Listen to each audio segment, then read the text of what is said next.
Rachid, bonjour. Bonjour. Rachid Larrache, vous êtes fondateur de Cineval. Cineval, c'est un courtier en syndic. Exactement. Alors, on est sur ce salon de la copropriété. Dites-nous un peu comment ça fonctionne, Cineval. Alors, on est sollicité par des copropriétés, et généralement des membres du conseil syndical, qui éprouvent parfois des difficultés avec leur syndic, malheureusement, ça arrive. Et donc, parfois, elles sont un peu désemparées en fait, face à cette situation. Elles ne savent pas déjà si les difficultés qu'elles rencontrent sont de nature à justifier le fait de changer ou pas. Lorsqu'elles atteignent un certain point, elles se disent bon, ok, je dois changer, mais comment? Comment je dois faire? Quel formalisme je dois respecter? Vers qui me tourner? Parce que finalement, est-ce que j'ouvre les pages jaunes et je prends le premier syndic venu? Est-ce que je regarde autour de moi si les gens sont satisfaits de leur syndic?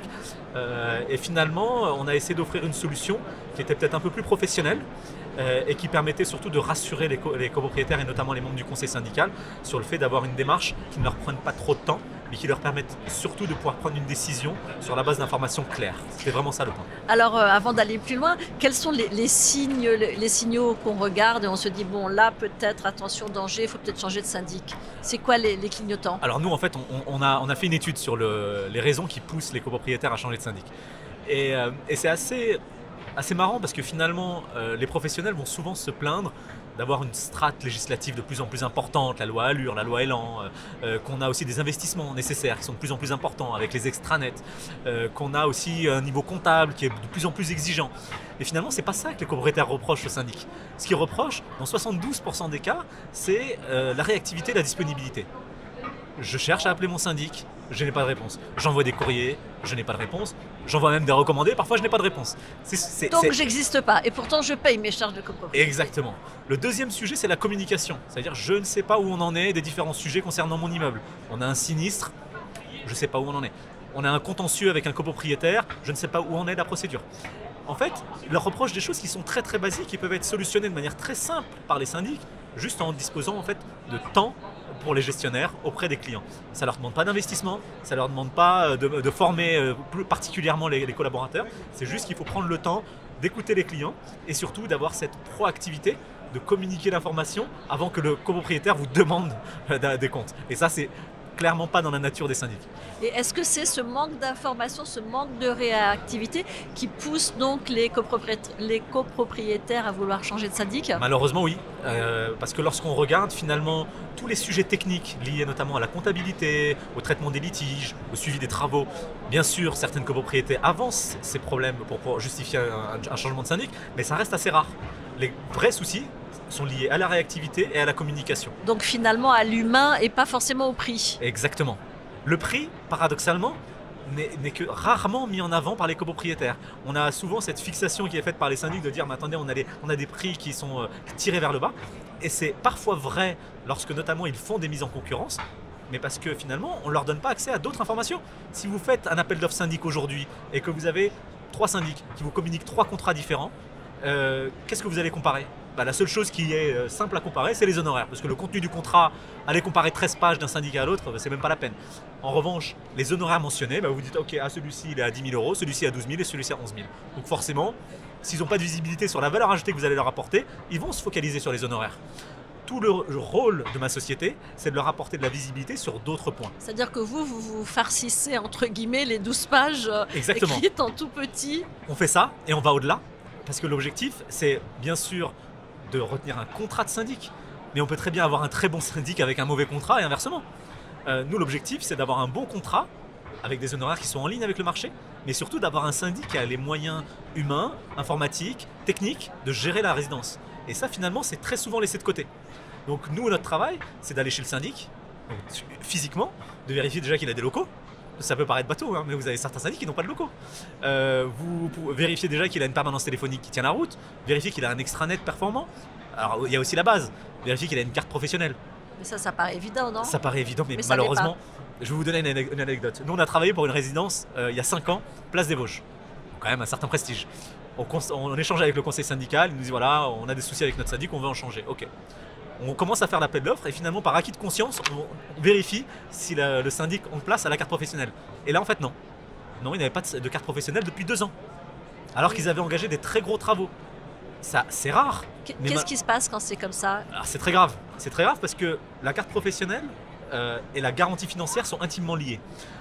Le fait de ne pas avoir de garantie financière, ça veut dire que finalement tous les actes de gestion réalisés par le syndic pour le compte de la copropriété ne sont plus garantis par un organisme tiers. Ça veut dire qu'effectivement, s'il a lancé par exemple 300 000 euros de travaux avec des prestataires que vous connaissez ni d'Ève ni d'Adam et que ça a été mal réalisé, normalement vous avez quand même une possibilité de vous retourner vers le syndic parce qu'il a une assurance responsabilité civile professionnelle et il a une garantie financière. Si le syndic n'a pas de carte professionnelle, n'a pas de garantie financière, ben vous êtes bon pour votre pomme en fait, hein, et ça a une perte sèche pour la copropriété. Donc ça paraît bateau, mais moi c'est un conseil que je donne systématiquement à toutes les copropriétés. Aujourd'hui, on a la Chambre de commerce et d'industrie qui fait un gros travail de compilation notamment de toutes ces données. Et vous avez un site internet qui est accessible à tous. Autant avant, c'était la préfecture de police de Paris qui centralisait les données et il fallait physiquement aller à la préfecture pour aller vérifier ces informations-là. Aujourd'hui, c'est plus le cas. Vous allez sur internet, vous tapez CCI, profession immobilière, vous tapez le nom de votre syndic et vous avez sa carte professionnelle. Au moins, ça permet d'éviter de prendre de gros risques. Donc, une fois qu'on a vérifié que son syndic avait la carte, qu'est-ce qu'il faut regarder en plus pour voir s'il est vraiment adapté à la copropriété? Le nerf de la guerre, c'est la charge de travail. Il faut voir votre syndic à peu près comme un avocat. C'est-à-dire que le syndic, ce qu'il met à disposition de votre résidence, c'est du temps. Et uniquement du temps. Il ne faut pas penser qu'il va mettre à disposition un logiciel comptable. Non, c'est que du temps. Et donc à partir de là, si vous avez un syndic qui est 30% moins cher, il y a une très forte probabilité qu'il consacre 30% de temps en moins à votre résidence. Il n'y a pas de magie. Les gestionnaires ne sont pas payés 30% moins cher chez lui. Sinon, il partirait. Ce serait, la profession de gestionnaire, c'est la seule profession où finalement il y a un plein emploi en France. Je veux dire, n'importe quel gestionnaire, je veux dire, il est au chômage, dans les 2 jours, il trouve un boulot. S'il ne le trouve pas, c'est que vraiment il est mauvais. Il n'a pas envie de trouver. C'est qu'il n'a pas envie, ça c'est certain. Et même les mauvais trouvent du travail. C'est le drame d'ailleurs de la profession. C'est vraiment le drame. C'est ce qui fait votre business du coup. Un peu, mais pas. Il ne faut pas abuser non plus. Et donc, mais c'est le souci. Nous, on essaye de faire en sorte de contribuer aussi à une amélioration de l'image de la profession. Parce que pour nous, le drame, c'est que finalement, lorsque vous allez dans une école, n'importe quelle école immobilière, vous avez une trentaine d'étudiants en face de vous. S'il y en a 2 qui veulent faire syndic, c'est bien le bout du monde. Mais vraiment. Et encore, peut-être que sur les 2, il y en a un qui n'a pas compris ce que c'était que syndic. Donc, l'idée, c'est de faire en sorte de changer un peu la perception du métier. Parce que c'est un métier qui est extraordinaire. Vraiment. Lorsque vous échangez avec les personnes qui travaillent depuis 20 ans, 25 ans, on se dit, mais pourquoi ils continuent ? L'image qu'on a du syndic, c'est finalement celui qui va se faire accrocher au nez, celui qui va se faire allumer en réunion de copropriété, en assemblée générale, celui qui va se faire complètement allumer. Ouais. Mais finalement, c'est autre chose aussi. C'est toute la partie technique, valoriser le patrimoine, faire en sorte de faire par exemple des travaux de rénovation énergétique, pour faire en sorte aussi de valoriser le bien de chacun des copropriétaires. Vous avez toute la partie comptable, vous avez la partie gestion du personnel aussi, parce que sur certaines résidences, vous avez des employés d'immeubles, des gardiens, et vous avez de l'humain aussi qui se met en place. Vous avez toute une partie sociale. En fait, il y a très peu de métiers qui sont aussi complets en fait, que le métier de gestionnaire de copropriété. Et finalement, lorsque vous gérez une résidence qui fait 200 ou 250 logements, c'est comme si vous gériez une petite société. Parce que vous avez une petite ville. Ou une petite ville, exactement. Mais alors, vous avez certaines copropriétés où vous avez près de 1000 logements. Vous imaginez, peut-être 2500 habitants. C'est une petite commune. Donc vous êtes quasiment le maire d'une petite commune. Et vous devez être, vous êtes en fait le coordinateur de tout ce qui va se passer dans cette petite commune. Donc c'est très valorisant à certains endroits. Et à d'autres, c'est vrai que vous allez cristalliser une partie de la haine. Et c'est là où tout le talent du gestionnaire, c'est d'arriver à faire en sorte de communiquer de manière optimale auprès des copropriétaires et qu'ils comprennent que finalement, il n'est qu'un chef d'orchestre. Lorsque vous avez par exemple une procédure en justice qui traîne, malheureusement, c'est parce que la justice en France est lente. On ne peut pas tout mettre aussi sur le dos du syndic, même s'il y a bien sûr des choses à reprocher aux gestionnaires, et ça c'est certain. Et je pense qu'ils ont aussi leur travail à faire. Mais les copropriétaires doivent aussi comprendre que finalement, le gestionnaire ne peut pas tout faire. Et il ne peut pas tout faire, notamment lorsque le conseil syndical en face est absent, ou même totalement inexistant. L'idée, c'est d'avoir un certain équilibre qui se met en place. Donc finalement, vous avez un rôle de médiateur. Exactement. Nous, ce qu'on essaie de faire, c'est d'expliquer aux copropriétaires qu'il faut qu'ils soient présents, il faut qu'ils puissent... Et d'ailleurs, c'est même les fondamentaux de la loi. Ce que dit la loi, c'est que le conseil syndical est là pour assister et contrôler le syndic. C'est la loi de 65. Et finalement, on se focalise beaucoup sur le contrôle, mais pas beaucoup sur l'assistance. L'idée, c'est d'essayer de rééquilibrer un petit peu et de faire en sorte qu'il y ait un vrai travail main dans la main entre le conseil syndical et le syndic. Alors, je veux changer de syndic. Oui. Je fais appel à vous pour trouver le bon syndic. Combien ça coûte ? Alors, nos honoraires sont partagés entre la copropriété et le syndic retenu. Donc, les deux vont assumer notre intervention.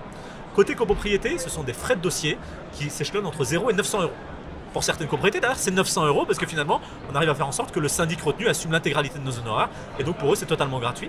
Et sinon, au maximum, on facture 900 €. Donc ça, c'est le conseil syndical qui prend cette décision et qui ensuite valide un contrat auprès de nous. Et nous, en fait, notre facture n'est envoyée qu'après l'Assemblée Générale. Et donc, c'est le futur syndic qui va gérer cette facture pour le compte de la copropriété. Et vous gérez la transition.